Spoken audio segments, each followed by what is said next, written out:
Americans owe almost $1 trillion in credit card debt. 78% of you that use credit cards do not pay it off every month. When you use a credit card to purchase something, on average, studies have shown, several pieces of research, that you spend more money. The average is 12 to 20% more that you spend. Now, depending on the item, the size of the item, the process that you're using, you may or may not spend more than that or less than that. An example is that the average person using a credit card at a vending machine spends 178% more, meaning they get a Coke and a candy bar and a bag of chips, where they were just going to get a Coke. You do spend more when you use a credit card. It's just a matter of how much more. The larger the item, the less the percentage, but it doesn't have to be much percentage for you to spend more. And those of you that are collecting airline miles, all the studies tell us that you are the worst.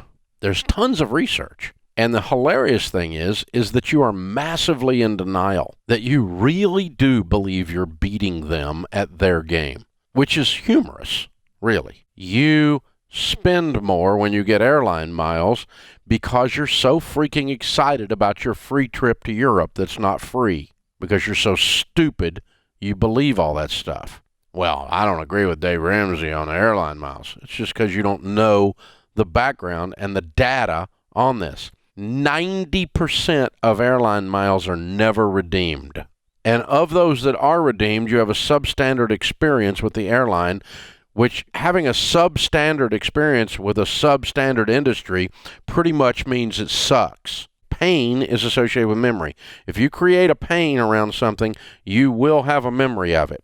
When you buy something that you saved up for and you pay cash for it, you can tell me to the penny what you paid for it because it registers in your psyche. The research shows the more money you make, the more credit card debt you have, because the sloppier you get and the more you buy into these stupid rationalizations where you are not experiencing any emotional friction. MIT did a study that showed that the pain centers of the brain are activated when you release cash that is yours to purchase something. When you spend cash, it activates the pain centers of the brain. When you buy the exact same item with the exact same amount of money with a credit card, nothing happens in the brain. No pain center activation, which means you're simply not registering the spending. There's no emotional friction. There's no intellectual friction. Nothing is acknowledged, and you spend more.